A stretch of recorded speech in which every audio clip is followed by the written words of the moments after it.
കൃഷ്ണം നാരായണം വന്ദേ കൃഷ്ണം വന്ദേ വ്രജപ്രിയം കൃഷ്ണം ദ്വൈപായനം വന്ദേ കൃഷ്ണം വന്ദേ പ്രതാസുതം സച്ചിദാനന്ദരൂപായ വിശ്വോത്പത്യാദിഹേതവേ താപത്രയ വിനാശായ ശ്രീകൃഷ്ണായ വയം നമഃ.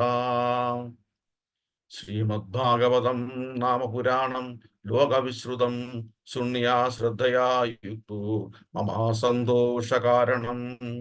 ശ്ലോകാർത്ഥം ശ്ലോകപാദം വാ നിത്യം ഭാഗവതോദ്ഭവം പഠതി ശുണ്യായസ്തു ഗോസഹസ്രഫലം ലഭേത്. മമോസ്തേഷു സർവേഷു ശ്രീമദ്ഭാഗവതം പരം ശൃണ്വന്ത്യാ നരാ ഭക്ത്യാ മമ പ്രത്യേക സുവ്രത്. വസ്ത്രാലങ്കരണൈ പുഷ്പൈർ ധൂപദീപോപഹാരകൈഃ വഹീകൃതോ ഹി അഹം തച്ഛാ സസ്ത്രിയാ സത്പതിർയഥാ.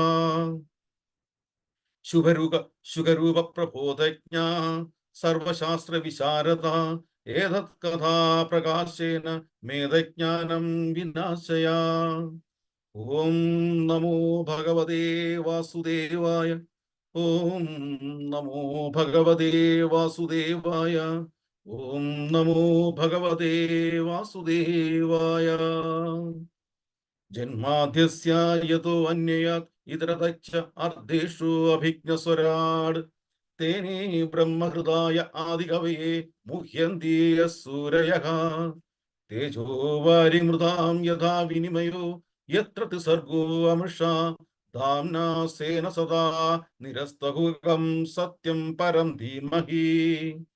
ധർമാ പ്രോചിതാ കൈതവോ അത്ര പരമോ നിർമ്മത്സരാണാം സതാം. വേദ്യം വാസ്തവം അത്ര വസ്തു ശിവദം താപത്രയോന്മൂലനം. ശ്രീമദ്ഭാഗവതേ മഹാമുനികൃതേ കിം വാ പരേരീശ്വരഃ സദ്യോ ഹൃദ്യ അവരുത്തതേ അത്ര കൃതിഭിः ശുശ്രൂഷിഭിः തക്ഷണാത്. നിഗമകൽപതരോർഗലിതം ഫലം സുഖമുഖാത് അമൃതദ്രവ സംയുതം പിബതാ ഭാഗവതം രസമാലയം മുഹുരഹോ രസിയാ ഭുവി ഭാവുകാഃ. സൂത ഉവാച യം പ്രവർജന്തമനുപേതമഭേദകൃത്യം ദ്വൈപായനോ വിരഹകാതര ആജുഹാവ. പുത്രേതി തന്മയതയതരവോ അവിനീതോസ്തം സർവഭൂതഹൃദയം മുനിമാനതോസ്മി. യസ്സാനുഭാവം അഖിലശ്രുതിസാരവേഗം അധ്യാത്മദീപം അതിതിതിഷതാം തമോന്തം സംസാരിണാം കരുണയാഹ പുരാണഗുഹ്യം തം വ്യാസസൂനും ഉപയാമി ഗുരും മുനീനാം. നാരായണം നമസ്കൃത്യ നരം ചൈവ നരോത്തമം ദേവീം സരസ്വതീം വ്യാസം തതോ ജയമുദീരയേത്. മുഖം കരോതി വാചാരം പങ്കും ലംഘയതേ ഗിരിമത്കൃപാതമഹം വന്ദേ പരമാനന്ദമാധവം. നാരായണം നമസ്കൃത്യ നരം ചൈവ നരോത്തമം ദേവീം സരസ്വതീം വ്യാസം തതോ ജയമുദീരേ. ഓം തത്സത്. ഹരേ കൃഷ്ണ.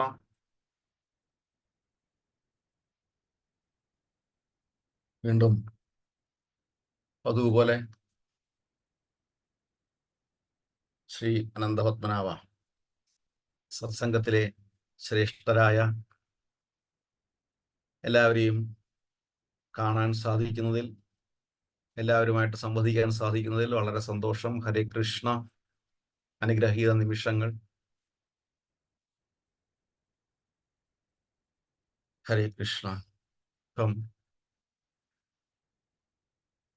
ഞാൻ നേരത്തെ പണ്ട് ചോദിച്ചതുപോലെ എത്ര പേര് കൃഷ്ണ ബുക്ക് വായിക്കുന്നുണ്ട്?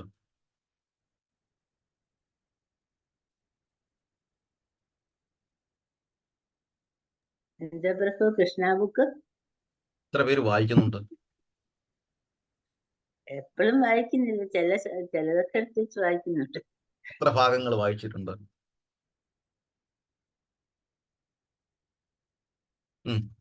തുടർച്ചയായിട്ടൊന്നും അല്ല പ്രഭു, ഇടയ്ക്കൊക്കെ. അതാ ഞാൻ പറഞ്ഞു. എങ്കിലും ഏതൊക്കെ ഭാഗങ്ങൾ നമുക്ക് വായിക്കാൻ സാധിച്ചിട്ടുണ്ട്? ദാമോദര മാസത്തിൽ വായിച്ചിട്ടുണ്ട് പ്രഭു, കുറെ വായിച്ചിട്ടുണ്ട്. ഓക്കെ കുറെ വായിച്ചിട്ടുണ്ട്. Very good. വായിച്ചിട്ടുണ്ട് പ്രഭു. വെരി ഗുഡ്, നന്നായി. കൃഷ്ണ അവതാരം, പിന്നെ കൃഷ്ണ ആഗമനം, പിന്നെ ബ്രഹ്മാവിന്റെ ഭഗവത്സ്ഥിതി, കുറെ അവിടുത്തെ ഗോപികാത്തിന്റെ അവിടെ കുറെ വായിച്ചിട്ടുണ്ട്. ശ്രീമദ് ഭാഗവതം നന്നായി. ശ്രീമദ് ഭാഗവതം മനസ്സിലാക്കാൻ വേണ്ടിയിട്ടാണ് ശ്രീല പ്രഭുപാദര് രണ്ടാമത്തെയോ മൂന്നാമത്തെ സ്കന്ധം എഴുതിക്കൊണ്ടിരിക്കുമ്പോഴാണ് ശ്രീകൃഷ്ണ എന്ന ഗ്രന്ഥം ദശമസ്കന്ധമോ അദ്ദേഹം ട്രാൻസ്ലേറ്റ് ചെയ്തത്. അപ്പൊ അത്രയും പ്രാധാന്യം ആ ബുക്കിനുണ്ട്. അല്ലെങ്കിൽ ദശമസ്കന്ധം ആകുമ്പോൾ എഴുതുമായിരുന്നു.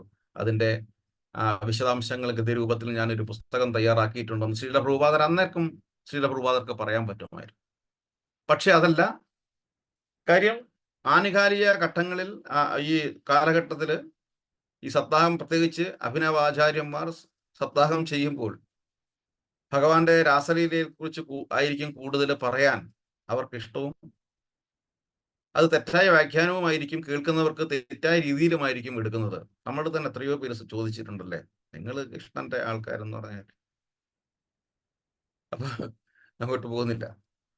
അപ്പോൾ ഇതെല്ലാം മനസ്സിലാക്കിക്കൊണ്ട് നമ്മൾ യഥാർത്ഥത്തിൽ ഭഗവാനും ഭഗവാന്റെ ലീലകളും മനസ്സിലാക്കാൻ വേണ്ടിയിട്ടും ഭഗവാൻ ആരാണെന്ന് കൃത്യമായി മനസ്സിലാക്കാൻ വേണ്ടിയിട്ടും ശ്രീമദ് മഹാഭാഗവതം വായിക്കുമ്പോൾ നമുക്ക് സുഗമമായി മനസ്സിലാക്കാൻ വേണ്ടിയിട്ടും ശ്രീലാ പ്രഭുപാദര് അത് വളരെ ആത്മാർത്ഥമായി, വളരെ അനുകമ്പയോടെ നമുക്ക് വേണ്ടിയിട്ട് ശ്രീകൃഷ്ണ എന്ന ഗ്രന്ഥം രചിച്ചു. ഞാൻ ചോദിച്ചതിന് കാരണം, പലരും മിക്കവാറും 99% പേരുടെ വീട്ടിലും ഭക്തന്മാരുടെ വീട്ടിലും കൃഷ്ണ ബുക്ക് കാണും. പക്ഷേ അതിൽ തന്നെ വളരെ ചുരുക്കം പേര് മാത്രമേ ആ ഒരു ഗ്രന്ഥം വായിക്കാൻ മനസ്സിൽ ഓർമ്മിക്കുകയോ അല്ലെങ്കിൽ വായിക്കുകയോ ചെയ്യത്തുള്ളൂ. സുദുർലഭം പറയാറില്ലേ, മനുഷ്യാണാം സഹസ്രേഷു. ഏതാ ശ്ലോകം വരുന്നത്? മനുഷ്യാണാം സഹസ്രേഷു.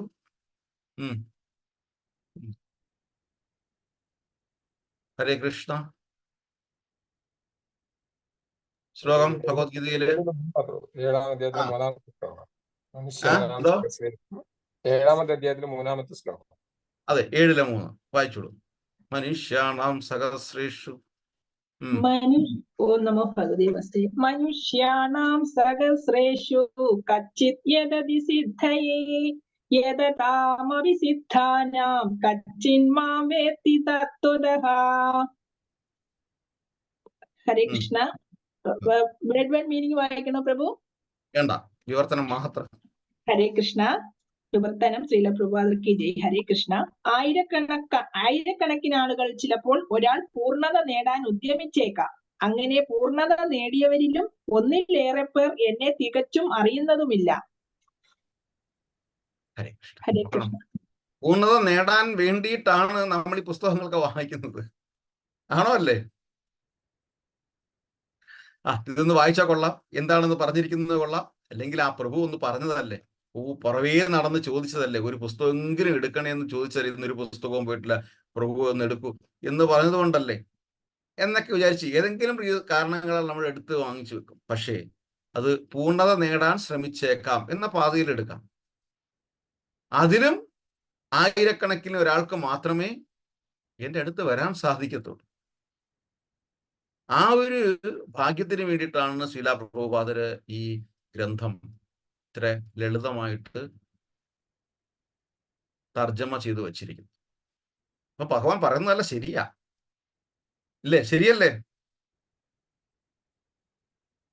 അല്ലെങ്കിൽ എല്ലാവർക്കും വായിക്കാൻ തോന്നുമായിരുന്നല്ലോ. ശരി. അപ്പം പൂർണ്ണത കൈവരിക്കണം എന്നുണ്ടെങ്കിൽ നമുക്ക് നമ്മുടെ ദൈനംദിന പ്രവർത്തികളിൽ നിന്ന് ഒരു പടി മുന്നോട്ട് നമ്മൾ കാലുവെക്കണം. എന്താ ദൈനംദിന പ്രവർത്തികൾ? ശ്രീമദ് മഹാഭാഗവതം തൃതീയ സ്കന്ധം ശ്ലോകം 12-ാമത്തെ അധ്യായം 35 എടുത്തേ. അതെല്ലാം എടുക്കാൻ ഉദ്ദേശിച്ചത്, പക്ഷെ അങ്ങനെ ആയിപ്പോയി. വായിക്കാൻ 3-ാമത്തെ സ്കന്ധം 12-ാമത്തെ അധ്യായം 35-ാമത്തെ ശ്ലോകം എടുത്തോ. 3:12-35. ആ വായിച്ചു. ചാതുർഹോത്രം കർമ്മതന്ത്രം ഉപവേദേന യൈസഹ ധർമ്മസ്യ പാദാ ചത്വാര തദൈവാശ്രമവൃത്തയഃ. വിവർത്തനം. ശ്രീല പ്രഭുപാദർക്ക് ജയ്. ഹരേ കൃഷ്ണ. അഗ്നിഹോത്രം അനുഷ്ഠിക്കുന്നതിന് വേണ്ട 4 അനുസാരികൾ: ഉച്ചാരകൻ, ആഹൂതകൻ, അഗ്നി, അനുബന്ധ വേദ നിബന്ധനാശ്രിതമായ കർമ്മങ്ങൾ. ധാർമ്മികതയുടെ 4 തത്വങ്ങളും, അതായത് സത്യം, തപസ്യ, കാരുണ്യം, ശുദ്ധി, 4 സാമൂഹിക ക്രമങ്ങളുടെ കർത്തവ്യങ്ങളും നിർവഹിക്കപ്പെടണം.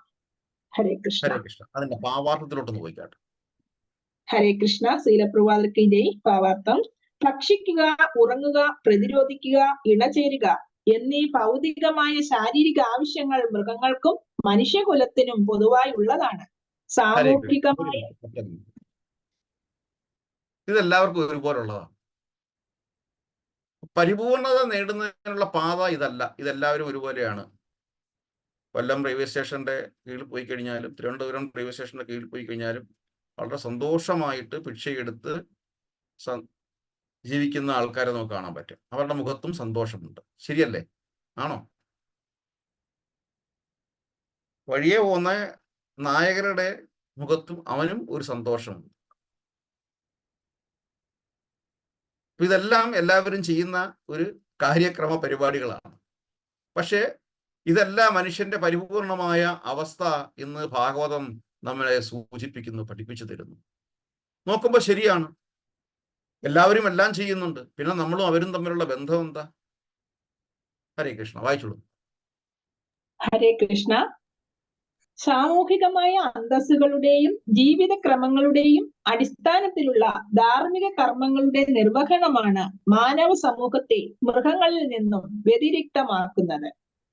വൈദിക സാഹിത്യങ്ങളിൽ വ്യക്തമായി സൂചിപ്പിച്ചിട്ടുള്ള അവയെല്ലാം ബ്രഹ്മാവ് തന്റെ 4 വക്ത്രങ്ങളിൽ നിന്ന് 4 വേദങ്ങളും ആവിർഭവിച്ചപ്പോൾ അനുഷ്ഠിച്ചിരുന്നു. പരിഷ്കൃത മനുഷ്യൻ പാലിക്കേണ്ട മാനവകുല ധർമ്മങ്ങൾ അങ്ങനെ സാമൂഹിക അവസ്ഥകളുടെയും ജീവിത ക്രമങ്ങളുടെയും അടിസ്ഥാനത്തിൽ വ്യവസ്ഥാപിതമായി. പരമ്പരാഗതമായി ഈ തത്വങ്ങൾ പാലിക്കുന്നവരെ ആര്യന്മാർ അഥവാ പുരോഗമന മനുഷ്യജീവികൾ എന്ന് വിളിക്കപ്പെടുന്നു. ഹരേ കൃഷ്ണ. ഇൻഡസ് വാലി സിവിലൈസേഷനും ആര്യൻ സിവിലൈസേഷനും ഒക്കെ നമ്മൾ പഠിച്ചിട്ടുണ്ട്. ദ്രവീഡിയൻ സിവിലൈസേഷൻ ഒരു കൂട്ടം ചരിത്രകാരന്മാരും അല്ലെങ്കിൽ ചരിത്ര വിദ്യാർത്ഥികളും പറയും ഇവിടെ ആദ്യം ദ്രവീഡിയൻ സിവിലൈസേഷൻ. ഒരുപാട് മത്സരം തന്നെ ആനുകാലികമായി പോലും 2-3 വർഷങ്ങൾ മുമ്പ് വരെ ചില സംസ്ഥാനങ്ങൾ സംസാരിച്ചിരുന്നു ദ്രാവിഡ ദേശമായിരുന്നു, ദ്രാവിഡ സംസ്കാരമായിരുന്നു. പക്ഷെ ഭാഗവതം പറയുന്നു നമ്മൾ ആര്യ സംസ്കാരമാണ്. എന്താണ് ആര്യ സംസ്കാരം? പുരോഗമനപരമായ ജീവിതം, ഭഗവാനും നമ്മളും തമ്മിലുള്ള ബന്ധം നിലനിർത്തിക്കൊണ്ടുള്ള ഒരു ജീവിതം, പരിപൂർണതയിലേക്കുള്ള ഒരു ജീവിതം. അതാണ്. അതിലെന്താണ് പറഞ്ഞിരിക്കുന്നത്? സാമൂഹികമായ അന്തസ്സുകളുടെയും ജീവിതക്രമങ്ങളുടെയും അടിസ്ഥാനത്തിലുള്ള ധാർമ്മിക കർമ്മങ്ങളുടെ നിർവഹണമാണ് മാനവ സമൂഹത്തെ മൃഗങ്ങളിൽ നിന്ന് വ്യതിരിക്തമാക്കുന്നത്. പിന്നെന്താണ് വ്യവസ്ഥാപിതമായിട്ട് പറഞ്ഞിരിക്കുന്നത്? പരിഷ്കൃത മനുഷ്യൻ പാലിക്കേണ്ട മാനവ കുലധർമ്മങ്ങൾ അങ്ങനെ സാമൂഹിക അവസ്ഥകളുടെയും ജീവിതക്രമങ്ങളുടെയും അടിസ്ഥാനത്തിൽ വ്യവസ്ഥാപിതമായി. അപ്പൊ അങ്ങനെ അവരെ, അതുകൊണ്ടാണ് ഭഗവത്ഗീതയില് അർജുനെ എങ്ങനെയാ വിളിച്ചിരിക്കുന്നവരുടെ പദം എങ്ങനെ ഉപയോഗിച്ചിരിക്കുന്നത്? എങ്ങനെ ഉപയോഗിച്ചിരിക്കുന്നു? എങ്ങനെ ഉപയോഗിച്ചിരിക്കുന്നത്? അർജുനനെ പല രീതിയിൽ വിളിക്കുന്നുണ്ട്. നേരത്തെ ഞാൻ പറഞ്ഞിട്ടുണ്ട്, ഹേ കൗന്ദയ, കുന്തിപുത്ര എന്ന് വിളിച്ചു, ഭാരത എന്ന് വിളിച്ചു. ഒരിടത്ത് പിന്നെ ഏത് പദമാണ് ഉപയോഗിച്ചിട്ടുള്ളത്? ധനഞ്ജയ. പിന്നെ ഇപ്പൊ നമ്മള് പറഞ്ഞ ഈ ഭാവാർത്ഥവുമായിട്ട് ബന്ധപ്പെട്ടിട്ട് ഭഗവാൻ ഒരിടത്ത് അർജുനനെ വിളിക്കുന്നുണ്ട്. എന്താണ്? ആര്യൻ. നീ ആര്യനാണ്, നീ ആര്യനാണ്, പുരോഗമന ജീവിയാണെന്ന് പറഞ്ഞു, ഉന്നതമായി ചിന്തിക്കേണ്ടവനാണെന്ന് പറഞ്ഞു. ആര്യ. അതിലൂടെ തന്നെ നമ്മൾ മനസ്സിലാക്കാൻ 10,000 വർഷങ്ങൾക്ക് മുമ്പ് ആണ് ആര്യ സംസ്കാരം ഉണ്ടായിട്ടുള്ളത്. ചരിത്രകാരന്മാർ പറയുന്നത് പോലെ 1000, 1400, 2000 വർഷത്തെ പഴക്കമല്ല ആര്യ സംസ്കാരത്തിന്. ഈ ആര്യ സംസ്കാരം ഉടലെടുക്കുന്നത് തന്നെ ആക്ച്വലി നമ്മുടെ ബേസ് എന്ന് പറഞ്ഞു കഴിഞ്ഞാൽ സിന്ധു നദീതട സംസ്കാരമല്ല, ഗംഗാ നദീതട സംസ്കാരമാണ്. മനസ്സിലാവും കുറച്ചങ്ങോട്ട് പോകുമ്പോൾ നമ്മൾ ചിന്തിച്ചു കഴിഞ്ഞാൽ. നമ്മള് അസ്ഥി നിമജ്ജനം ചെയ്യാൻ എവിടാ പോകുന്നേ? എവിടാ പോകുന്നേ? ഗംഗാനദി, ഗംഗയിൽ ഒഴുക്കും. ഗംഗാനദി. എന്തുകൊണ്ട് ഗംഗാ നദിയിൽ പോകുന്നു? പുണ്യനദിയായതുകൊണ്ട്. എന്തോ? ഏറ്റവും പാപമോചനമാണ്. പാപമോചനമാണ്. എന്തുകൊണ്ട് ഗംഗാ നദി തിരഞ്ഞെടുത്തു? സർവ്വപാപങ്ങളിൽ നിന്ന് മോചനം കിട്ടാനായിട്ട് ഗംഗാനദി ആണ്. പക്ഷെ എന്തുകൊണ്ടാണ് ആ ഗംഗാ നദി ഗംഗാനദി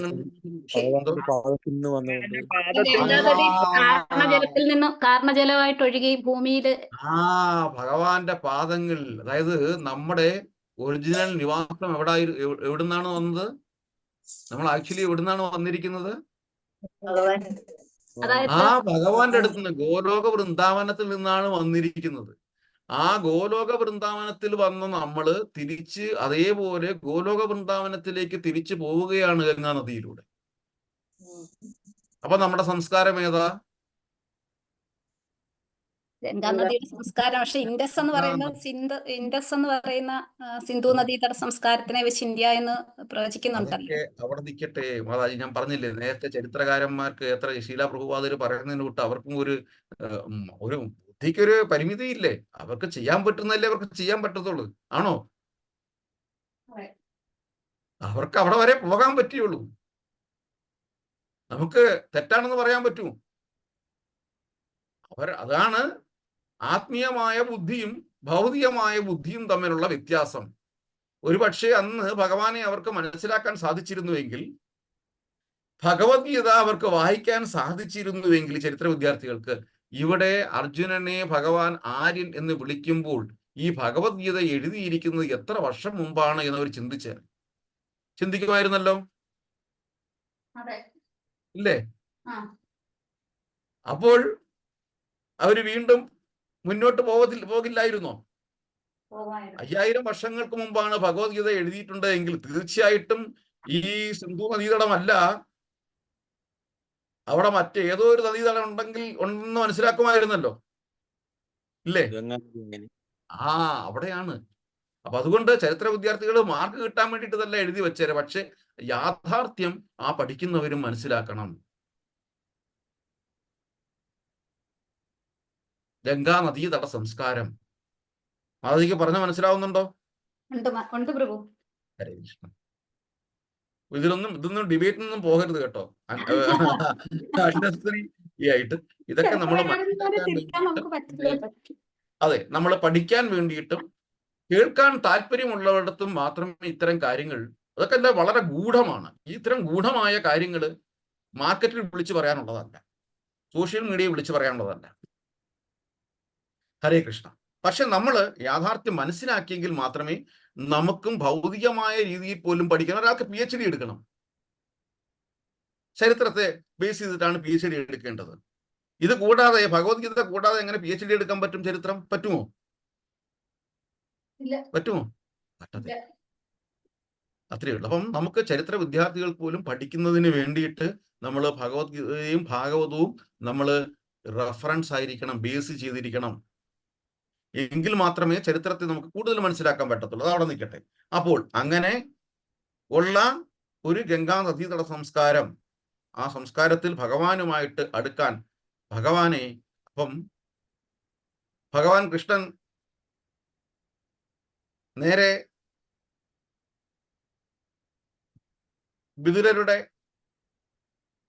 വിതുരരെ വിളിച്ചുകൊണ്ട്, അതായത് കംസൻ ഏൽപ്പിച്ചിരിക്കുകയാണ്, വിതുരരെ വിളിച്ചുകൊണ്ട് മധുരയിലേക്ക് പോകുന്നു. അവിടെ ചില ലീലകളൊക്കെ ഭഗവാൻ കാണിക്കുന്നു. അവസാനം എന്താ അവസാനം?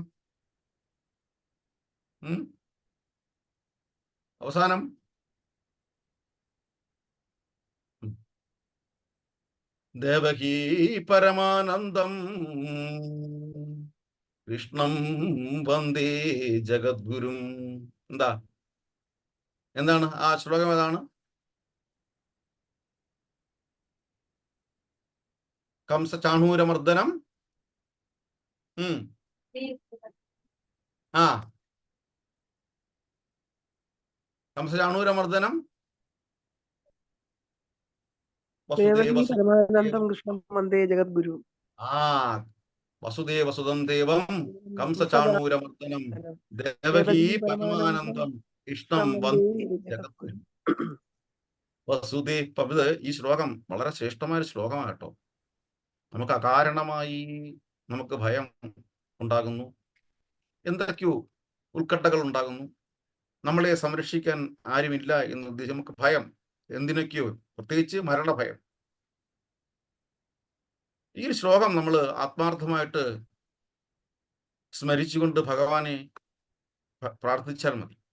വസുദേവസുതം ദേവം കംസചാണൂരമർദ്ദനം ദേവകീ പരമാനന്ദം കൃഷ്ണം വന്ദേ ജഗദ്ഗുരു. എടുത്തു പറഞ്ഞിരിക്കുകയാണ് ദേവകീ പരമാനന്ദം. എന്തുകൊണ്ടാണ് അങ്ങനെ പറഞ്ഞത്? ദേവകീ പരമാനന്ദം എന്ന് പറഞ്ഞത് എന്തുകൊണ്ടാണ് അങ്ങനെ പറഞ്ഞേ? ദേവകീ പരമാനന്ദം അത് തന്നെ. ദേവകി പരമാനന്ദം അനുഭവിച്ചോ? തന്റെ ജീവിതത്തിൽ അനുഭവിച്ചോ ദേവകി അമ്മ? ആ സ്ത്രീയും മക്കളെ നഷ്ടപ്പെട്ടിട്ടും ആ അമ്മയുടെ ഉള്ളം കുളിർത്തു, സന്തോഷത്തിലായി. ആരെ കൊണ്ട്? ഭഗവാനെ കൊണ്ട്, കൃഷ്ണനെ കൊണ്ട്. അപ്പം ലോകത്തില് ദേവകി അമ്മയെ അനുഭവിച്ചതുപോലെ ഒരു വേദനയും ഒരിടത്തും ഒരാളും അനുഭവിച്ചിട്ടില്ല. ഇത് ഒരിടത്തെ ക്രൂരമ്മയെടുത്ത് ഭഗവാൻ പറയുന്നുണ്ട്. എൻ്റെ അമ്മയാണ് ഈ ലോകത്തിൽ ഏറ്റവും കൂടുതൽ വേദന അനുഭവിച്ചിട്ടുള്ളത്, എൻ്റെ അമ്മ ദേവകി അമ്മ. അപ്പം ആ അമ്മയ്ക്ക് പോലും ഭഗവാനെ കൊണ്ട് സന്തോഷമുളവാക്കിയിട്ടുണ്ടെങ്കിൽ, പരമാനന്ദം, വെറും സന്തോഷമല്ല, പരമാനന്ദം ഉളവാക്കിയിട്ടുണ്ടെങ്കിൽ നമ്മുടെ ചെറിയ ചെറിയ ക്ലേശങ്ങളിൽ നിന്ന് പോലും നമ്മളെ മാറ്റിയെടുത്തുകൊണ്ട് നമുക്ക് സന്തോഷം തരും. ഇതാണ് വസുദേവസുതം ദേവം കംസചാണൂരമർദ്ദനം ദേവകീ പരമാനന്ദം കൃഷ്ണം വന്ദേ ജഗദ്ഗുരും. കൃഷ്ണം ഈ ലോകത്തിന്റെ ആദ്യത്തെ ഗുരുവാണ് കൃഷ്ണൻ, ഭഗവാൻ. ഭഗവാനിൽ നിന്നാണ് എല്ലാം വരുന്നത്. അപ്പം അവിടെ ഒരേ സമയം നമ്മുടെ ഭഗവാനും നമ്മുടെ ഗുരുവുമായി കൃഷ്ണൻ നിലകൊള്ളുന്നു. അവിടെ കംസനെയും ചാണൂരനെയും മർദ്ദിക്കുന്നേക്കൊരു ഭാഗം കംസന്റെ രാജധാനിയിലേക്ക് പ്രവേശിക്കുകയാണ്. കുവലയ പീഠം എന്ന ആനയെയും മധയാനയും വധിച്ചുകൊണ്ട് ശ്രീകൃഷ്ണ എന്ന ഗ്രന്ഥത്തിലേക്ക് ഞാൻ നേരത്തെ പറഞ്ഞതുപോലെ എല്ലാവർക്കും സ്വാഗതം. എടുത്തേ കംസവധം 43-ാമത്തെ അധ്യായം. കുറച്ച് കാര്യങ്ങൾ അതിനെക്കുറിച്ച് നമുക്ക് വായിക്കാം. 43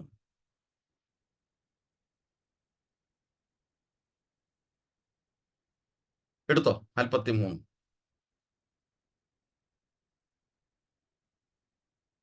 കൃഷ്ണ ബുക്ക് ആരുടെയും കയ്യിലുണ്ടോ? ഇരിപ്പുണ്ടോ എടുക്കാൻ വേണ്ടിയിട്ട്?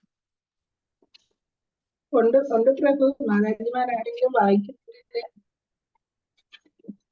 മാതാജിമാരാരെങ്കിലും വായിക്കുന്നോ? ഇല്ലെങ്കിൽ ഞാൻ വായിക്കാം. ഹരേ കൃഷ്ണ. ഹരേ കൃഷ്ണ. പറയാം അവന്റെ ഏത് ഭാഗമാണ്? 43-ാമത്തെ ഭാഗം എടുത്തോ. എടുത്തു. അപ്പൊ 1, 2, 3-ാമത്തെ പാരഗ്രാഫ് ഒന്ന് വായിച്ചിട്ട് അവിടെ കൂടിയിരുന്ന സ്ത്രീജനങ്ങളും പരസ്പരം പറഞ്ഞു. ഹരേ കൃഷ്ണ.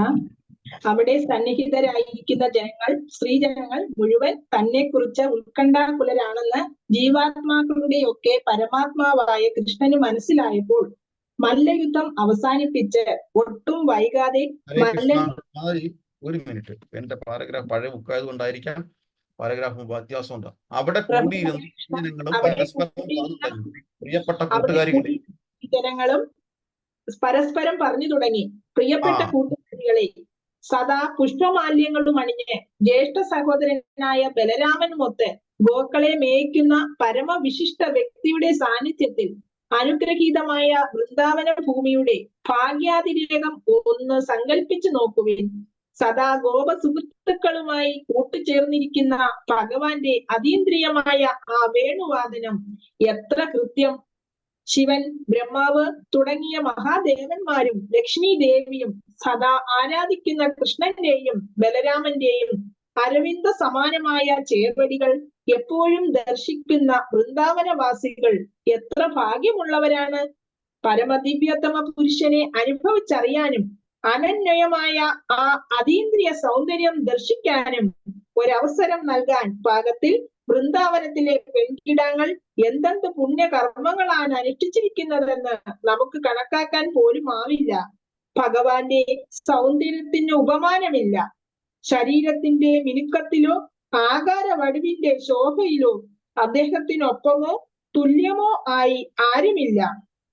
ഐശ്വര്യം, വീര്യം, സൗന്ദര്യം, യശസ്, ജ്ഞാനം, വൈരാഗ്യം എന്നീ ആറും നിറഞ്ഞവരാണ് കൃഷ്ണനും ബലരാമനും. രാപകൽ ഭേദമന്യേ കൃഷ്ണനെ കാണാനും അവനെ കുറിച്ച് ചിന്തിക്കാനും ഭാഗ്യം സിദ്ധിച്ച ഗോപിമാരാണ് യഥാർത്ഥ ഭാഗ്യവതികൾ. രാവിലെ പശുവിനെ കറക്കുമ്പോഴും നെല്ല് കുത്തുമ്പോഴും വെണ്ണ കടയുമ്പോഴും ഒക്കെ അവർക്ക് അവനെ ദർശിക്കാൻ കഴിയുന്നു. അവനെ കുറിച്ച് ചിന്തിക്കാനും ഗൃഹം വൃത്തിയാക്കുമ്പോഴും തറ കഴുകുമ്പോഴും എന്ന് വേണ്ട ഓരോ നിമിഷവും അവരുടെ ചിന്തയിൽ കൃഷ്ണൻ നിറഞ്ഞു നിൽക്കുന്നു. ഹരേ കൃഷ്ണ. അവിടെ സ്ത്രീജനങ്ങൾ ആലോചിക്കുകയാണ്. ഭഗവാൻ മഥുരയിൽ പ്രവേശിച്ചു, ചില ലീലകൾ ചെയ്തു, ചിലരെ വധിച്ചു, ചില അസുര വധങ്ങൾ നടന്നു, അവർക്കും അനുഗ്രഹം കിട്ടി. ആ മല്ലന്മാരെയും നിഗ്രഹിച്ചു. നേരെ കംസന്റെ രാജധാനിയിൽ പ്രവേശിച്ചപ്പോൾ അവിടെ കൂടിയിരിക്കുന്ന സ്ത്രീജനങ്ങൾ പരസ്പരം അങ്ങോട്ടും ഇങ്ങോട്ടും പിറുപിറുക്കാൻ തുടങ്ങി. എത്ര സൗന്ദര്യമാണ് കൃഷ്ണൻ! വൃന്ദാവനത്തിലെ ഗോപികന്മാര് എത്ര ഭാഗ്യം ചെയ്തവരാണ്! അവർക്കെന്നും കൃഷ്ണനെ കാണാൻ കഴിയുന്നുണ്ടല്ലോ, ഒപ്പം കൂടാൻ കഴിയുന്നുണ്ടല്ലോ, അവരൊരുമിച്ച് പശുക്കളെ മേയ്ക്കാൻ പോകുന്നുണ്ടല്ലോ. നോക്കൂ, അവർക്ക് ഇത്രയും ഒരു ദിവസത്തെ ഒരു നിമിഷത്തെ ദർശനം കൊണ്ട് ഇത്രയും ചിന്തിക്കാൻ കഴിയുമെന്നുണ്ടെങ്കിൽ നമ്മുടെ മനസ്സ് എവിടെ നിൽക്കുക? അവര് ആ ഒരു നിമിഷം കണ്ടതിൽ ആ ഭാഗ്യം ഓർമ്മിക്കുമ്പോൾ തീർച്ചയായിട്ടും ഈ രംഗങ്ങൾ വായിക്കുന്ന നമ്മൾ എത്ര ഭാഗ്യം ചെയ്തവരാണ്. ആണോ അല്ലേ? ഈ വെളുപ്പാങ്കാലത്ത് എത്ര പേർക്ക് ഭഗവാന്റെ ഈ ഒരു രംഗം കാണാനും കേൾക്കാനും സാധിക്കുന്നില്ല. ചെറിയ കാര്യമല്ല, നിസ്സാര കാര്യമല്ല. നമ്മള് വളരെയേറെ ഭാഗ്യം ചെയ്തവരാണ്. അങ്ങനെ ഒരു ഭാഗ്യം ഇല്ലായിരുന്നുവെങ്കിൽ നമുക്കിത് വായിക്കാനോ നമുക്കിങ്ങനെ കൂടിയിരിക്കാനോ സാധിക്കത്തില്ലായിരുന്നു. ഇതാണ് ആദ്യം നമ്മൾ ഈ ഒരു യാഥാർത്ഥ്യത്തെ നമ്മൾ ഉൾക്കൊള്ളാൻ കഴിയുക, മറ്റുള്ളവരെ അത് മനസ്സിലാക്കാനും സാധിപ്പിക്കണം.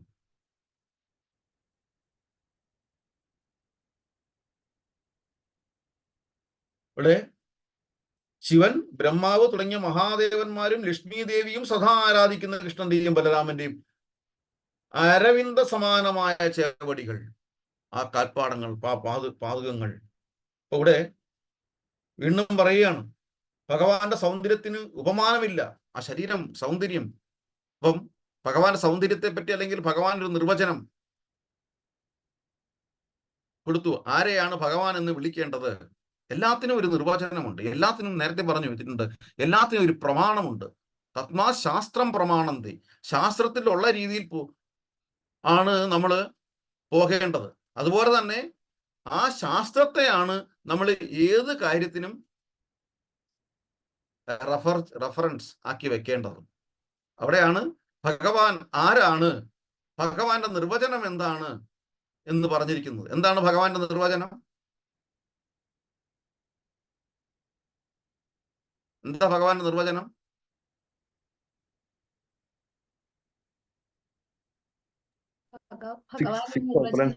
ആറ് ഗുണങ്ങളുള്ള ആള്, 6 ഗുണങ്ങൾ, 6 ഐശ്വര്യങ്ങൾ ഉള്ളവൻ ആരോ ആ വ്യക്തി ഭഗവാന് എന്ന് പറയും. അപ്പൊ 6 ഐശ്വര്യങ്ങൾ കൂടിച്ചേർന്ന ആളാരാ? കൃഷ്ണ ഭഗവാൻ. കൃഷ്ണൻ.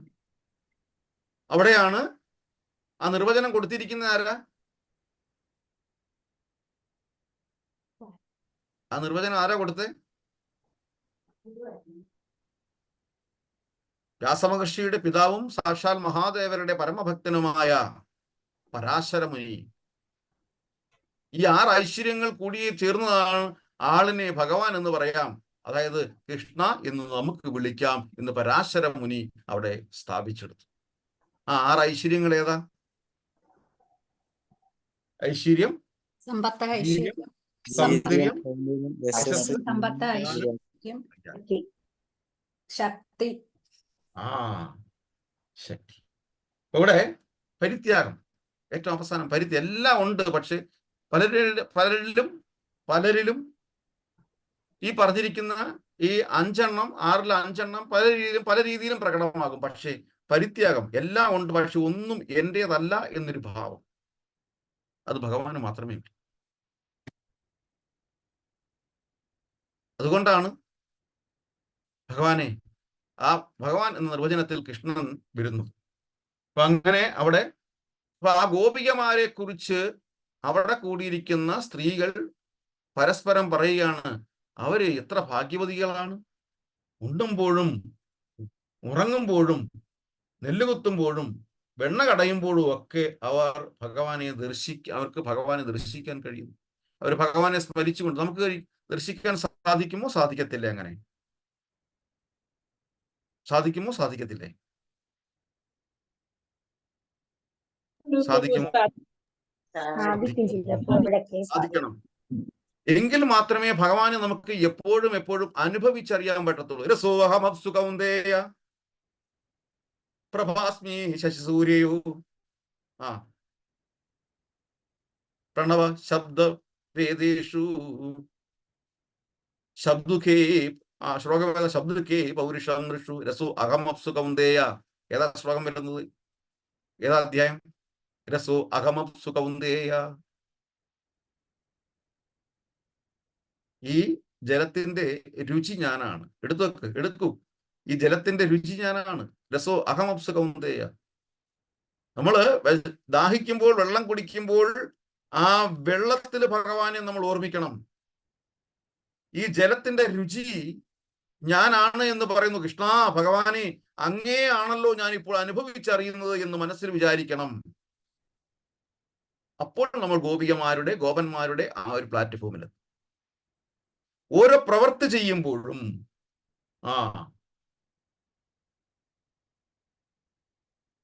എടുത്തോ ശ്ലോകം? രസോ അഹമപ്സു കൗന്ദേയ. എടുത്തോ? പറഞ്ഞോ. അധ്യായം ഏഴാമത്തെ അധ്യായത്തിലാണെന്ന് തോന്നുന്നു അല്ലേ? 7-8 എടുത്ത്. ഭഗവത്ഗീത 7-8. 7-8.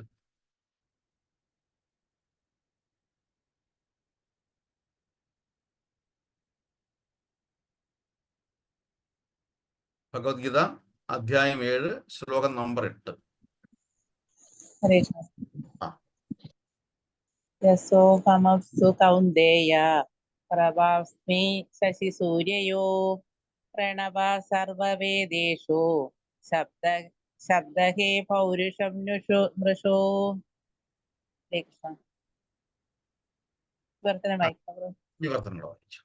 ഹേ കുന്തിപുത്ര, ജലത്തിന്റെ രസവും സൂര്യചന്ദ്രന്മാരിലെ പ്രകാശവും വേദമന്ത്രങ്ങളിലെ പ്രണവവും ആകാശത്തിലെ ശബ്ദവും പുരുഷന്റെ പൗരുഷവും ഞാനാകുന്നു. നമ്മൾ ഓരോ പ്രവൃത്തി ചെയ്യുമ്പോഴും ഓരോ അനുഭവിക്കുമ്പോഴും നമ്മൾ ഭഗവാനെ തിരിച്ചറിയാൻ സാധിക്കും. അപ്പോൾ ഗോപന്മാരും അനുഭവിച്ച അതേ സന്തോഷം, അതേ ആനന്ദം നമുക്കും ലഭിക്കും. നമ്മളും അനുഭവിക്കാൻ തുടങ്ങും. അടുത്തൊരു പാരഗ്രാഫ് കൂടെ വായിച്ചോളൂ. വിവിധ തരത്തിലുള്ള ഭൗതിക വൃത്തികളിലായിരിക്കുമ്പോഴും കൃഷ്ണാവക്ക് തുടരുന്നു.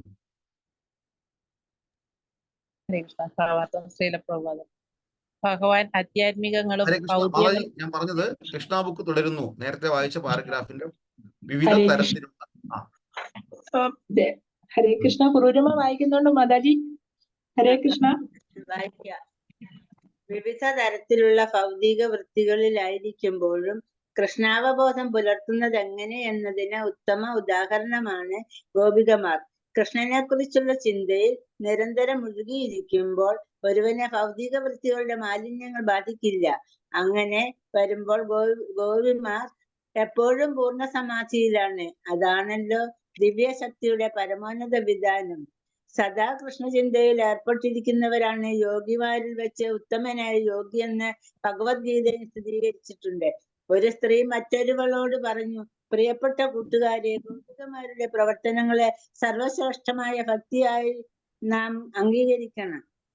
അല്ലെങ്കിൽ പിന്നെ എങ്ങനെയാണ് കാലികളെ മേയ്ക്കാൻ കൃഷ്ണൻ ഗോപകുമാരന്മാരും ഒത്ത് വനത്തിലേക്ക് പോകുമ്പോഴും വൈകിട്ട് മടങ്ങിയെത്തുമ്പോഴും അവർക്ക് അവനെ കാണാൻ സാധിക്കുന്നത്? പുഞ്ചിരിയുമായി അവൻ വേണു വായിക്കുന്നു. അവർ കൂടെ കൂടെ കാണാറുണ്ടല്ലോ. ഹരേ കൃഷ്ണ. നോക്കൂ, അവരുടെ ആ സന്തോഷം ഗോപികമാരെ കുറിച്ച് ഓർമ്മിക്കുകയാണ്. ഒരു നിമിഷം ഭഗവാനെ കണ്ടപ്പോഴത്തേന് അവർ സംസാരിക്കാൻ തുടങ്ങി ഭഗവാനെ കുറിച്ച്. നമ്മൾ എത്ര പേര് ഒരു ക്ലാസ് കഴിഞ്ഞിട്ട് ഇന്നത്തെ നമ്മൾ വായിച്ച ഭാഗങ്ങൾ അന്യോന്യം സംസാരിക്കാറുണ്ട്? നടന്നു പോകുമ്പോൾ എത്ര പേര് സംസാരിക്കാറുണ്ട്? ഇന്ന് നമ്മൾ എടുത്ത ക്ലാസ്സുകളിൽ അതുമായിട്ട് ബന്ധപ്പെട്ടുള്ള അനുഭവങ്ങൾ, സ്വന്തം ജീവിതത്തിലെ അനുഭവങ്ങൾ ഒക്കെ എത്ര പേര് ചർച്ച ചെയ്യാറുണ്ട്? വളരെ ചുരുക്കം പേരെയുള്ളൂ. ക്ലാസ് എല്ലാം കഴിഞ്ഞിട്ട്, ഞാൻ ഉൾപ്പെടെയുള്ളവരുടെ കാര്യം പറയുകയാണ്, ക്ലാസ് എല്ലാം കഴിഞ്ഞു കഴിഞ്ഞാൽ ഇപ്പം ഞാൻ ക്ലാസ് എടുത്തു കഴിഞ്ഞാൽ പോലും അതിനെക്കുറിച്ചല്ല പിന്നെ സംസാരിക്കുന്നത്. പിന്നെ വന്നിട്ട് വേറെ കാര്യങ്ങളും വഴിയെ പോകുന്നവരെ കുറിച്ചൊക്കെയാണ് നമ്മൾ സംസാരിച്ചു പോകും. ഇത്രയുള്ളൂ നമ്മുടെ ലെവൽ എന്ന് പറയുന്നത്. അങ്ങനെയല്ല, നമ്മൾ ആ ക്ലാസ്സിനെ കുറിച്ച് അല്ലെങ്കിൽ നമ്മൾ വായിച്ച ഭാഗങ്ങളെ കുറിച്ചുള്ള ചർച്ചകളും നമ്മുടെ ജീവിതത്തിലെ അനുഭവങ്ങളും ഒക്കെ നമ്മൾ അതിന് ശേഷവും ഇങ്ങനെ സംസാരിച്ചും പോയെങ്കിലും മാത്രമേ ആ ഒരു പരിപൂർണതയിലേക്ക് നമുക്ക് എത്താൻ സാധിക്കുകയുള്ളൂ. അതാണ് ഇവിടെ മധുരയിലെ സ്ത്രീകൾ സംസാരിച്ചു തുടങ്ങിയത്. അവര് റിയലൈസ് ചെയ്തു അവർ ഏതെല്ലാം രീതിയിലാണ് ഭഗവാനെ ഓർമ്മിക്കുന്നത്, എപ്പോഴൊക്കെയാണ്. യത് കരോഷിയത സ്നാസി യജ്ജുഘോഷിയദാസിയ യത്തവസ്യസ്യ കൗന്ദേയ മത്കുരുഷമതർപ്പണം. ശ്ലോകം എടുത്തു. യത് കരോഷിയത സ്നാസി, എന്ത് പ്രവൃത്തി ചെയ്യുമ്പോഴും എന്ത് ഭക്ഷിക്കുമ്പോഴും അത് അർജുന എനിക്കായിക്കൊണ്ട് ചെയ്യണം. ഇത് അതേപടി പ്രാവർത്തികമാക്കിയത് വൃന്ദാവനത്തിലെ ഗോപികമാരും ഗോപന്മാരും, വേറെ ആരുമല്ല. ഭഗവാൻ എന്ത് പറഞ്ഞു അതേ രീതിയിൽ അവരത് പരിപാലിച്ചു. അതുകൊണ്ട് ഭഗവാനെ അവർക്ക് അടുത്തറിയാനും സാധിച്ചു. ശ്ലോകം എടുത്തോ. അപ്പൊ നമ്മള് നോക്കൂ, ഇവിടെ പറഞ്ഞിരിക്കുന്നത് യഥാർത്ഥ ഭാഗ്യവതികൾ രാവിലെ പശുവിനെ കറക്കുമ്പോഴും നെല്ല് കുത്തുമ്പോഴും വെണ്ണ കടയുമ്പോഴും ഒക്കെ അവർക്ക് ഭഗവാനെ ദർശിക്കാൻ സാധിച്ചു. യശോദാമ ഭഗവാനെ എങ്ങനെ ദർശിച്ചത്? ദാമോദര അഷ്ടകം തുടങ്ങുന്നത് എങ്ങനെയാണ്? ഏകദാ ഗൃഹദാസീഷു യശോദാനന്ദഗേഹിനി. ഏകദാ ഗൃഹദാസീഷു, ഒരു ദിവസം. ഇങ്ങനെയാണ് ആ ദാമോദരാഷ്ടകം, ഭഗവാനുമായിട്ടുള്ള ആ ലീലകൾ തുടങ്ങുന്നത് ഇങ്ങനെയാണ്. ഏകദാ ഗൃഹദാസീഷു യശോദാനന്ദഗേഹിനി. ആ ശ്ലോകം ശ്രുതദേവ സുഗോസ്വാമി പറഞ്ഞു കൊടുക്കുകയാണ്. അങ്ങനെ ഭഗവാനെ സ്മരിച്ചുകൊണ്ട് വെണ്ണ കടഞ്ഞു തുടങ്ങിയപ്പോൾ, വെണ്ണ കടഞ്ഞുകൊണ്ടിരിക്കുമ്പോൾ ഭഗവാനെ സ്മരിക്കുന്നു, ഭഗവാനെ കീർത്തനം ചെയ്യപ്പോൾ എവിടെ നിന്നറിഞ്ഞില്ല ആകായത, ഭഗവാൻ അവിടെ വരവായി പ്രത്യക്ഷപ്പെട്ടു. ദാമോദര ഭഗവാന്റെ കഥയും തുടങ്ങി. ഇതുപോലെ നമ്മൾ വിളിച്ചു കഴിഞ്ഞാൽ ഭഗവാൻ എത്തുന്ന ആ ഒരു പരിതസ്ഥിതിയിൽ നമ്മൾ നമ്മുടെ ജീവിതത്തെ കൊണ്ടുവെക്കണം. എങ്ങനെയാണ് കൊണ്ടുവെക്കേണ്ടത്? ഗോപികമാര് ചെയ്തതുപോലെ തൈര് കടയുമ്പോഴും ആഹാരം പാകം ചെയ്യുമ്പോഴും അവിടെയാണ് വീണ്ടും പുരോഗമനപരമായ ഒരു സംസ്കാരം, വൃത്തിയുള്ള സംസ്കാരം, ആര്യ സംസ്കാരം. നേരത്തെ പറഞ്ഞതുപോലെ നമ്മളെല്ലാം കുലീനരാണ്. ഭാഗവതം നമ്മൾ വായിച്ചതുപോലെ ആ ഒരു പുരോഗമനമായ സംസ്കാരത്തിൽ നമ്മൾ എത്തണം. രാവിലെ എഴുന്നേൽക്കുക. ഈ നമ്മൾ ഇപ്പൊ ഇവിടെ കൂടിയിരിക്കുന്ന എല്ലാവരും ചെയ്യുന്നത് പോലെ രാവിലെ എഴുന്നേൽക്കുക, ദേഹ ശുദ്ധി വരുത്തുക,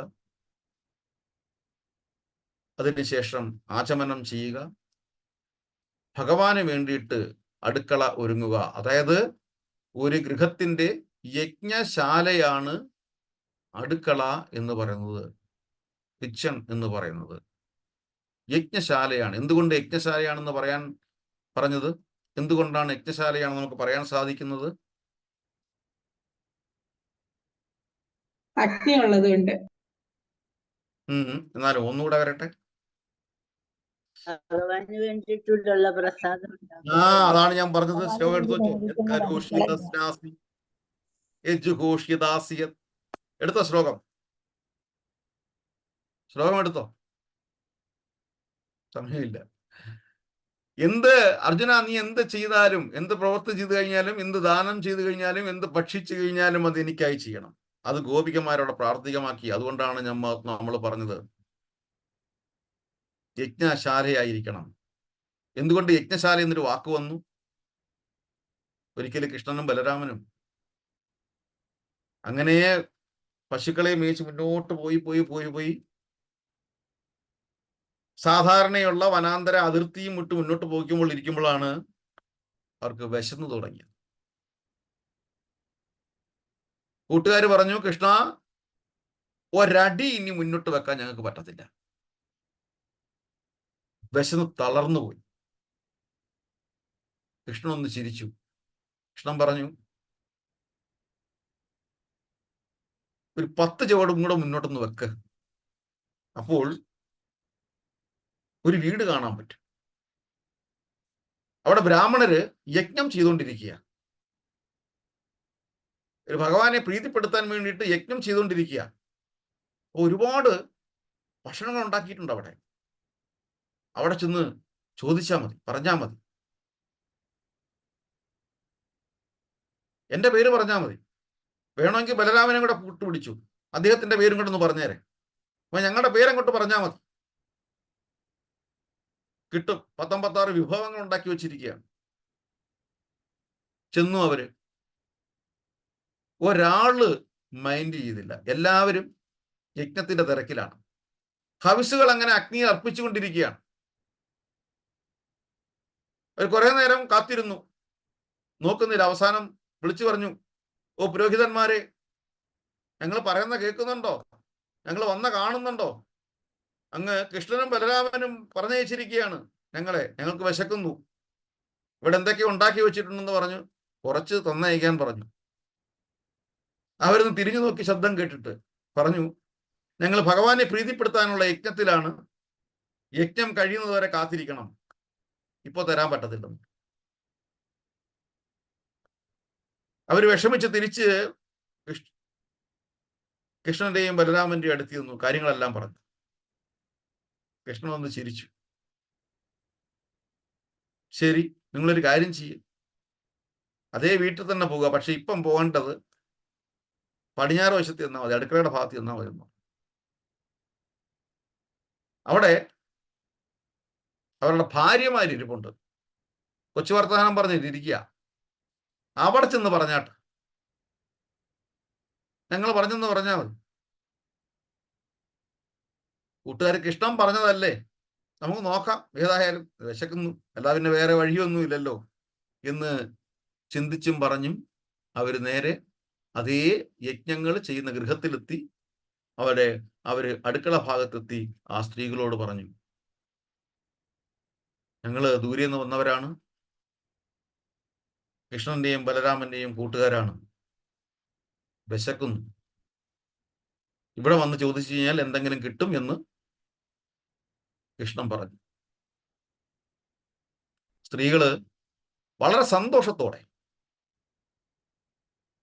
അവിടെ യജ്ഞം കഴിഞ്ഞ് പുരോഹിതന്മാർക്ക് കൊടുക്കേണ്ട, ബ്രാഹ്മണർക്ക് കൊടുക്കേണ്ട ഭക്ഷണം, നിവേദ്യം, അത് മുഴുവൻ എടുത്ത് ആ കൂട്ടുകാരുടെ കയ്യിലേക്ക് വെച്ചു കൊടുത്തു. അവർ സന്തോഷത്തോടെ ആ ആഹാരങ്ങളും പലഹാരങ്ങളെല്ലാം വാങ്ങിച്ച് തിരിച്ചു. ഏത് യജ്ഞം ഭഗവാൻ സ്വീകരിച്ചു? ഏത് യജ്ഞം ഭഗവാൻ സ്വീകരിച്ചു?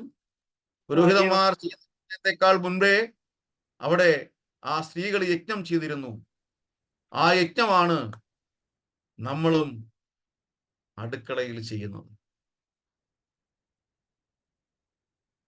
അടുക്കള ഒരു യജ്ഞശാലയായിരിക്കണം. അവിടുത്തെ പുരോഹിത, അവിടുത്തെ ഗൃഹനാഥയാണ്, സ്ത്രീയാണ്.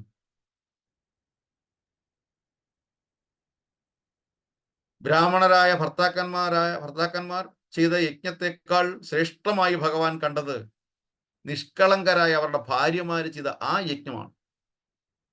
അതുകൊണ്ടാണ് അവർക്കത് കൊടുക്കാൻ തോന്നിയത്.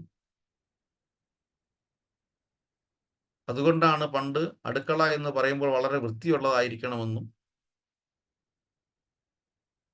ശുചിയുള്ളതായിരിക്കണമെന്നും നിർദ്ദേശിച്ചിരുന്നു.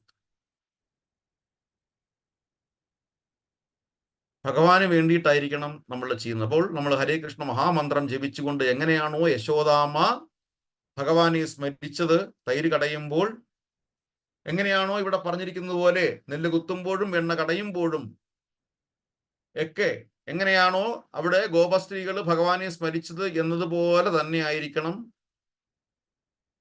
നമ്മൾ അടുക്കളയിൽ ആഹാരം പാകം ചെയ്യുമ്പോഴും ഉണ്ടാകും നമ്മുടെ മനസ്സ്. ആ മനസ്സാണ് ഭഗവാൻ കാണുന്നത്. അവിടെയാണ് വീണ്ടും പറഞ്ഞിരിക്കുന്നത് പൂർണ്ണ സമാധിയിൽ. അവിടെയാണ് പൂർണ്ണ സമാധി എന്ന് പറയുന്നത്. ആ ഭാഗം ഏതാ വായിച്ചത്?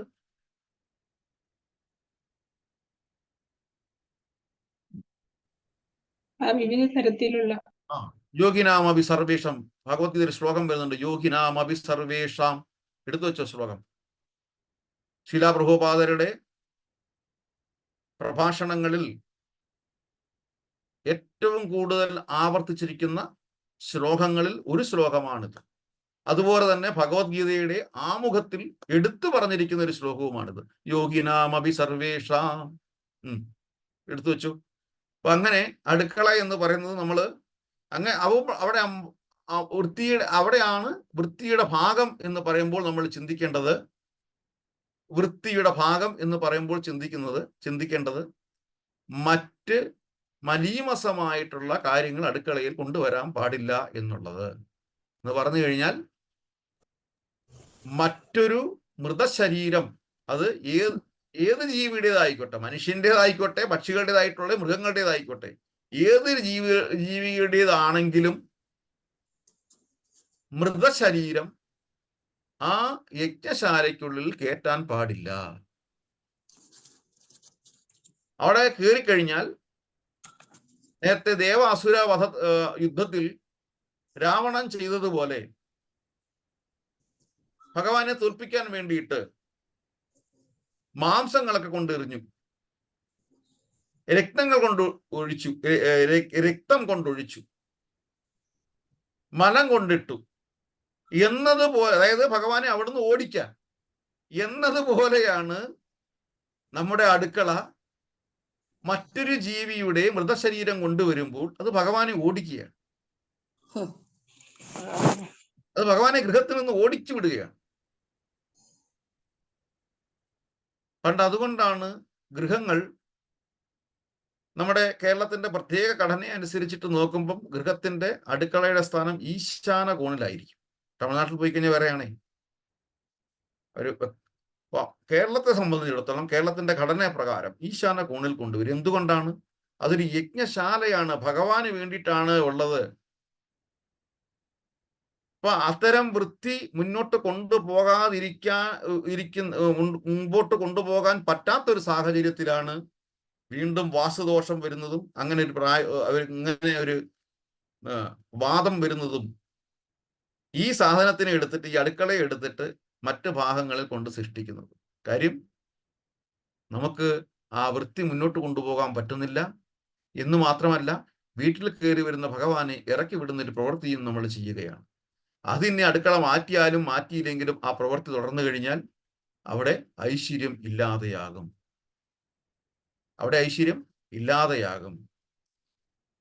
ഭഗവാന്റെ ശരീരത്തിലെ ഗന്ധമാണ് ആ ഗൃഹത്തിൽ ഉണ്ടാകേണ്ടത്, അല്ലാതെ മൃതശരീരം തിളപ്പിക്കുന്ന ഗന്ധമല്ല ആ ഗൃഹത്തിൽ ഉണ്ടാകേണ്ടത്. അടുക്കള ഒരു യജ്ഞശാലയായി നമ്മൾ കാണണം. അവിടുത്തെ പുരോഹിത അവിടുത്തെ സ്ത്രീയുമാണ്. അതുകൊണ്ടാണ് ആ സ്ത്രീയെ ലക്ഷ്മി ദേവിയുടെ പ്രതീകമായിട്ട് നമ്മൾ കാണുന്നത്. അപ്പൊ ആ ശ്ലോകം എടുത്തോ. യോഗിനാമഭി സർവേഷാം. എടുത്തോ?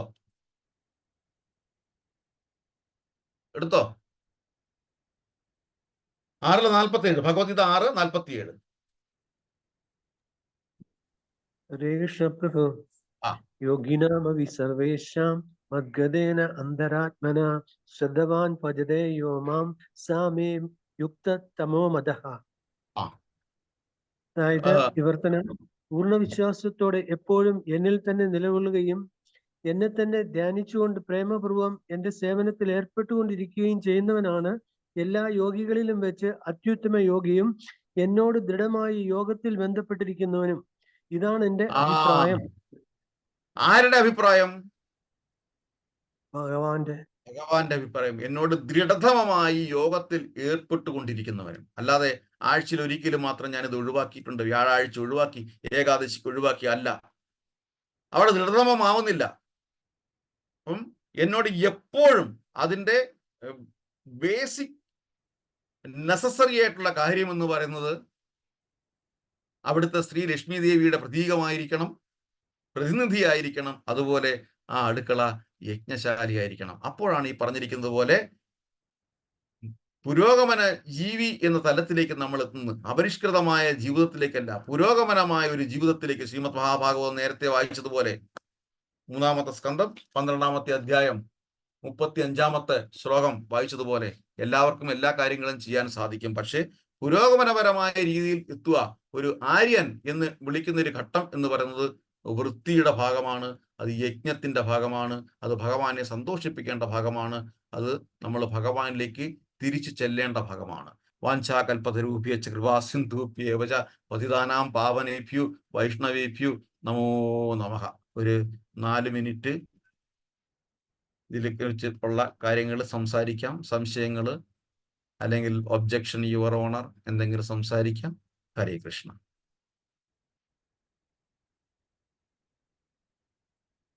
ഹരേ കൃഷ്ണ. ബോറടിച്ചോ എല്ലാരും? ഹരേ കൃഷ്ണ പ്രഭു. ഹരേ കൃഷ്ണ. പ്രഭു നല്ല അപ്പം ക്ലാസ്. പറയ്.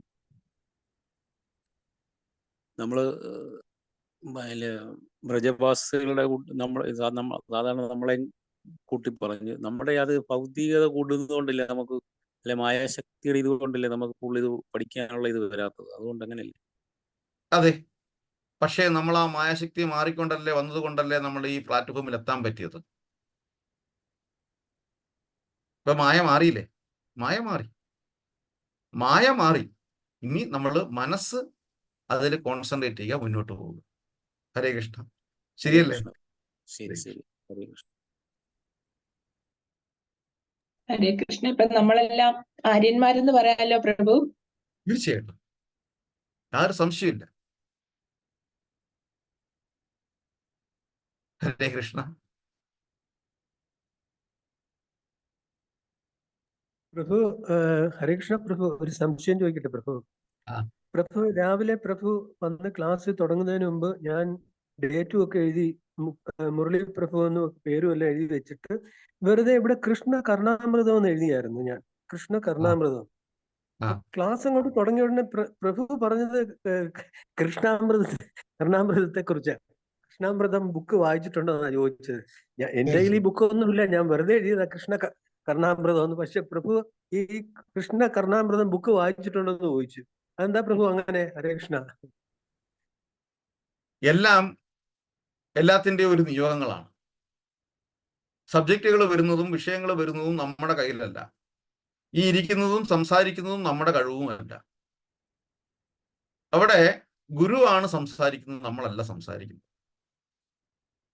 ശിഷ്യന്മാരെ കൊണ്ടുവരുന്നതും ശിഷ്യന്മാർക്ക് ആ വിഷയം കൊടുക്കുന്നതും ഗുരുവാണ്. ഒരു എക്സാമ്പിൾ പറയാം. ശ്രീല പ്രഭുപാദ് ഒരിടത്ത് പ്രഭാഷണം ചെയ്തുകൊണ്ടിരിക്കുകയാണ്. ഭക്തന്മാർ, ഒരുപാട് സ്ഥിരം ഭക്തന്മാരും പ്രഭുപാദരുടെ ശിഷ്യന്മാരെല്ലാം അവിടെ കൂടിയിരിപ്പുണ്ട്. ഒരു ശ്ലോകം, ഒരു കീർത്തനം അത് ചൊല്ലാൻ പറഞ്ഞു. അപ്പൊ ഓരോരുത്തരും ആരാണ് ചൊല്ലേണ്ടത്? ഒരാൾക്കാണെങ്കിൽ ആകെ 4 ശ്ലോകം കണ്ട് അറിയുന്നുള്ളൂ. കൃത്യം നമ്പർ എനിക്ക് ഓർമ്മയില്ലേ. 4 ശ്ലോകങ്ങൾ മാത്രമേ അറിയുന്നുള്ളൂ. 5-ാമത്തെ ശ്ലോകത്തിലോട്ട് പോകാൻ വയ്യ. അതേ അപ്പൊ എൻ്റെ അടുത്ത് ചോദിക്കല്ലേ എന്ന് വിചാരിച്ചിട്ടിരിക്കുകയാണ്. അതേ വ്യക്തിയുടെ അടുത്ത് തന്നെ പ്രഭുപാദര് പറഞ്ഞു, അത് ചൊല്ലിയാട്ട്. ഇദ്ദേഹം ആകെ വിഷമിച്ചു. ഇദ്ദേഹം 1, 2, 3 ശ്ലോകം ചൊല്ലി, 4-ാമത്തെ ശ്ലോകവും ചൊല്ലി. 4-ാമത്തെ ശ്ലോകത്തിലെ അവസാന വരി ചൊല്ലിയപ്പോഴത്തേനും മതി, അവിടെ നിർത്തിയാട്ടെന്ന് പറഞ്ഞു. മനസ്സിലാവുന്നുണ്ടോ കമ്മ്യൂണിക്കേഷൻസ്? മനസ്സിലാവുന്നുണ്ടോ ഞാൻ പറഞ്ഞത് എന്താണെന്നുള്ളത്? മനസ്സിലാവുന്നുണ്ട് പ്രഭു, മനസ്സിലാവുന്നുണ്ട്. അതെ, അനുഭവം ഉണ്ടായിട്ടുണ്ട് പ്രഭു. നമ്മളെ ശ്ലോകം വായിക്കാൻ ചിലപ്പോ നമ്മളെ എന്നെ ഇപ്പൊ വിളിക്കുന്ന പറയുമ്പോൾ ഉടനെ വിളിച്ചിരിക്കും. ഹരേ കൃഷ്ണ, അങ്ങനെയുള്ള അനുഭവം ഉണ്ടായിട്ടുണ്ട്. അഥവാ വിളിച്ചില്ലെങ്കിലും നമ്മള് മനസ്സിൽ വിഷമം ഉണ്ടാകും. ഹരേ കൃഷ്ണ പ്രഭു, ഇപ്പൊ തന്നെ അനുഭവം ഉണ്ട് പ്രഭു. എനിക്ക് ഹരേ ഇന്നിപ്പോ ഒരു ശ്ലോകം ഒന്ന് വായിക്കണമെന്നൊരു ആഗ്രഹം വന്നായിരുന്നു. അന്നേരം എനിക്കത് പറ്റിയെന്നുള്ളതാ. 7-ാമത്തെ അധ്യായത്തിലെ വായിക്കാൻ പറ്റി. ഞാൻ ഇങ്ങനെ മനസ്സിൽ വിചാരിച്ചു ഒരു ശ്ലോകം വായിക്കുന്നത്. ഹരേ കൃഷ്ണ. ഇതെല്ലാം ഗുരുവും ഭഗവാനുമായിട്ടുള്ള ബന്ധമാണ്. ഹരേ കൃഷ്ണ. അപ്പൊ അത് നമ്മളത് റിയലൈസ് ചെയ്യുക. നമ്മൾ ഭഗവാനുമായിട്ട് അടുത്ത് ഗോപികമാരെ പോലെ തന്നെ നമ്മൾ ഭാഗ്യം ചെയ്തവരാണ്. കൃഷ്ണ അങ്ങ് എത്ര, ഹേ കൃഷ്ണ കരുണാ സിന്ധോ ദീനബന്ധോ ജഗത്പതേ, ഇവിടെ എത്ര കാരുണ്യവാനാണ് ഭഗവാൻ. അതുകൊണ്ടാണ് ഭഗവാനെ കരുണാകരൻ എന്ന് വിളിക്കുന്നത്. എന്നിട്ടും നമ്മൾ കുറ്റപ്പെടുത്തും ഭഗവാൻ ഒന്നും ചെയ്തു തരത്തില്ല. പക്ഷെ പൂർണ്ണ ബോധ്യത്തോടെ മുന്നോട്ട് പോയി കഴിഞ്ഞാൽ തീർച്ചയായിട്ടും നമ്മുടെ ജീവിതത്തിലും ഐശ്വര്യവും സമാധാനവും ഉണ്ടാകും. ഹരേ കൃഷ്ണ. ഹരേ കൃഷ്ണ. അങ്ങനെ ഋഷിതുല്യ ലെവലിലേക്ക്, അതാണ് പത്മനാഭസ്വാമി കുറച്ച് ആൾക്കാരെ മാത്രമേ സെലക്ട് ചെയ്തിട്ടുള്ളൂ. അതിനുള്ള ഭാഗ്യം സിദ്ധിച്ച ഭക്തരാണ്, ഡിവോട്ടീസ് ആണ് രാവിലെ ഇങ്ങനെ വന്നിട്ടുള്ളതും ഈ സാധനകൾ ചെയ്യുന്നതും. ഇത് ചുമ്മാ പെട്ടെന്ന് വഴിയെ പോകുന്ന ഒരാൾക്ക് ഇങ്ങനെ സിദ്ധിക്കുന്നതല്ല. ഇത് ഭഗവത് കൃപയാലും ഗുരുകൃപയാലും നമ്മള് മുൻജന്മം ചെയ്ത് കൂട്ടിയ ആ ഒരു സുഹൃതം കൊണ്ടുമാണ് നമുക്ക് ഇങ്ങനെയുള്ള ആചാര്യന്മാരെയൊക്കെ നമുക്ക് കിട്ടുകയും നമുക്ക് ഈ രാവിലെ തന്നെ സത്സംഗം കിട്ടുകയും നമുക്ക് ഈ ഒരു സാധനയിൽ വരാൻ സാധിക്കും. അല്ലാത്തവർക്ക് 100 പ്രശ്നങ്ങൾ വന്ന് അവർ ഔട്ടാവും. അവർക്ക് പുറത്തേ വരാൻ പറ്റില്ല, അകത്ത് കയറാൻ പറ്റില്ല. ഒന്നുമില്ലെങ്കിൽ അറ്റ്ലീസ്റ്റ് അതിൽ റേഞ്ച് ഇല്ലാന്നെങ്കിലും പറയും.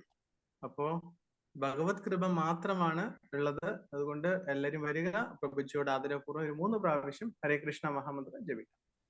ഹരേ കൃഷ്ണ ഹരേ കൃഷ്ണ, കൃഷ്ണ ഹരേ ഹരേ, രാമ ഹരേ രാമ, രാമ രാമ ഹരേ ഹരേ.